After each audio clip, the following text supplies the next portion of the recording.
1 जुलाई से पवित्र अमरनाथ की यात्रा शुरू हो गई है। हिमालय की सुंदर पर्वत श्रृंखलाओं में स्थित अमरनाथ हिंदुओं का सबसे अधिक आस्था वाला पवित्र तीर्थ स्थल है।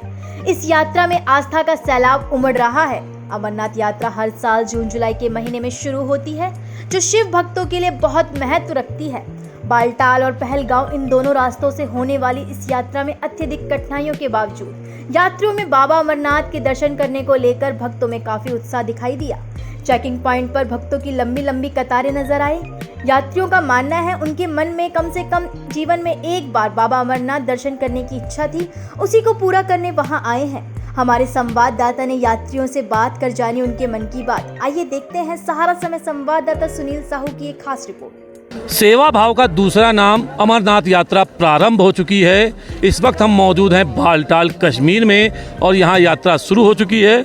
लेकिन सबसे खास बात अगर इस यात्रा की कोई है तो वो है कैंपों की सेवा भाव। विभिन्न संस्थाएं हैं, देश भर की संस्थाएं हैं जो आने वाले यात्रियों को सेवा भाव के लिए हर चीज़ मुहैया कराती हैं, चाहे वो खाने से लेकर पीने तक हर चीज़। उनकी यात्री की समस्या इन संस्थाओं की समस्या बन जाती है। और इस बार कानपुर का भी एक कैंप लगा है शिव सेवक समिति के नाम से। आप देख सकते हैं कि औद्योगिक नगरी कानपुर का भी एक कैंप है जिसमें यात्रियों को चाय और बिस्किट का नाश्ता कराया जा रहा है। और साथ ही साथ जो देश में पहली बार किसी संस्था ने किया था, ई रिक्शे चलवाए, जिससे यात्रियों की जो अमरनाथ के यात्री हैं उनकी यात्रा सुगम हो सके।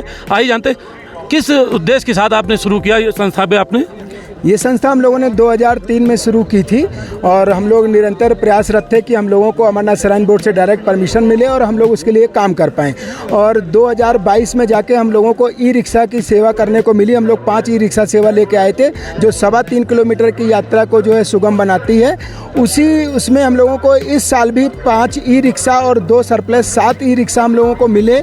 उसके साथ में हम लोगों को एक नई परमिशन मिली जिसमें हम लोग यात्रियों को चाय बिस्कुट अन्य स्नैक्स भी साथ साथ दे सकते हैं, जिसके लिए हमको जगह भी अलॉट हुई। और बाबा की कृपा है कि हम लोगों को 2 मील गेट के पास में सबसे पहली जगह मिली है। और हम लोग ये बस ये चाहते हैं कि जो हम लोगों को भगवान ने ये सेवा करने का मौका दिया है, हम लोग ज़्यादा इन रिक्शों के माध्यम से प्रतिदिन लगभग कितने यात्रियों को सेवा? जैसे पिछली बार तक करीब हम लोगों ने 13,000 लोगों को ये सुविधा दे पाए थे उस 26 दिन के उसमें। अब की बार तो 2 महीने की यात्रा है, तो अंदाजा लगता है कि हम लोग मतलब अपने जितने ये 7 रिक्शे हैं उसमें 40 से 45,000 लोगों को दे पाएंगे। कानपुर का अगर भंडारा है और कानपुर की संस्था ने किया है तो कानपुर के अगर राजनीतिक लोग ना आए, अगर देखिए वो राजनीतिक तो हैं लेकिन उनमें धर्म के लिए और उसके भाव और सब कुछ है। आइए जानते हैं हमारे साथ अरुण पाठक जी विधायक हैं कानपुर से। अरुण जी, किस भाव से और बाबा के दर्शन किस भाव से? बाबा बर्फानी की जय हो, आनंदेश्वर बाबा की जय हो। मैं शिव सेवक समिति को बहुत हार्दिक धन्यवाद और बधाई देना चाहता हूं कि पहली बार इस बालटाल के बेस कैंप में कानपुर का भी एक कैंप लगा हुआ है। और ख़ास तौर से इनको ई रिक्शे वाला कैंप के नाम से लोग जानते हैं, क्योंकि 20% यात्रा ये लोगों की सुगम बना देते हैं अपने ई रिक्शे के द्वारा। और साथ ही साथ यहाँ पर भोजन की व्यवस्था है, लोगों के ठहरने की व्यवस्था है।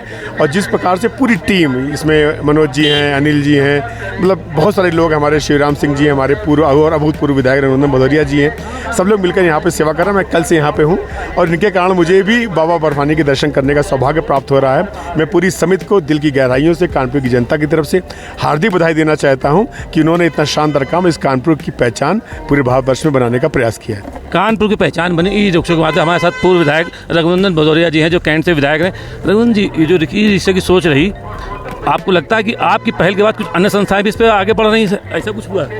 कोई पहल नहीं, केवल बाबा की पहल है। बाबा कहते हैं हम जो करते हैं वही होता है। और हम सब जानते हैं महाभारत रामायण में जैसे राम ने लिखा है तो वही है वही जो राम रच रखा है। महाभारत में कई जात भगवान कृष्ण ने कहा है कि जो मैं कर चुका हूँ वो। हम लोग मात्र केवल लोगों के बीच में नाम छप गया है, लेकिन काम बाबा का है। 2013 से मैं शिव सेवक समिति में जुड़ा हूँ और हमारे प्रधान सचिव सैलू भैया जिनका बड़ा काम है, मैं उनके साथ लग के और प्रयास किया। अगली बार 5 ई रिक्शा हम लोगों ने चलाए। लगभग 13,000 लोगों की हमें उनकी सेवा करने का अवसर मिला। मैं धन्यवाद दे दूंगा यहाँ के उपराज्यपाल श्री मनोज सिन्हा को, धन्यवाद दूंगा श्री मंत्री नरेंद्र तोमर जी को, जिनके प्रयास से हमें जो ये लाभ मिला है और लगातार लाभ मिला। कल हमारी कानपुर की प्रथम महापौर ने यहाँ स्वागत किया, चूँकि पहला भंडारा क्या कहें, इसमें हम सब कानपुर वासी जो आएंगे उसे रहने की व्यवस्था है, चाय पानी खाने की व्यवस्था है। मैं ये समझता हूँ, अरुण पाठक जी हमारे जो 3 बार के विधायक हैं, सबका आना हुआ, हमारी पूरी समिति आई। मैं यही चाहता हूँ कि ज़्यादा से ज़्यादा लोग कानपुर के आएँ। अब कानपुर वालों को कोई दिक्कत नहीं होगी। हर आदमी चाहता है मेरा घर हो, मेरे घर के लोग हों, मेरे क्षेत्र के लोग, मेरे प्रदेश और मेरे कानपुर के हों। कानपुर वालों की ये सौगात है, आओ शिव सेवक समिति में जुड़ जाओ, प्रेम से रहो, अमरनाथ बाबा के दर्शन करो, ई रिक्शा की सेवा आपको मिलेगी। भारत माता की जय, बोलो अमरनाथ बाबा।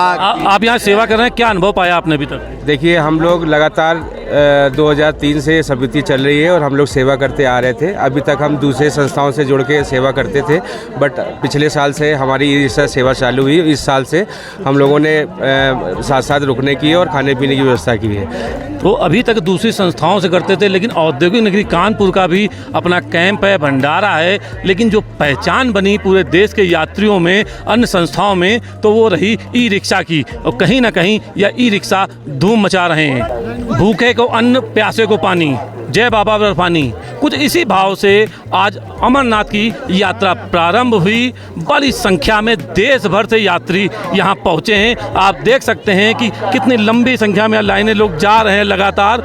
का मौसम की भी दिक्कत आई और कहीं ना कहीं इन यात्रियों ने उस मौसम को भी घटा बताया।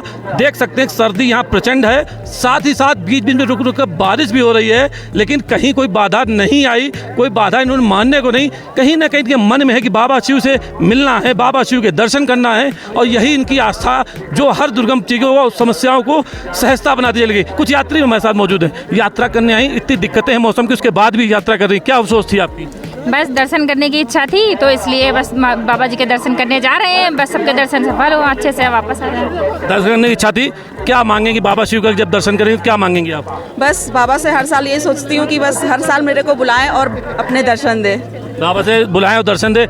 आप दर्शन करने कहाँ से आई हैं? कानपुर से आई, औद्योगिक नगरी कानपुर से आई। तो क्या लगता, क्या मन में भाव थे दर्शन करने आई?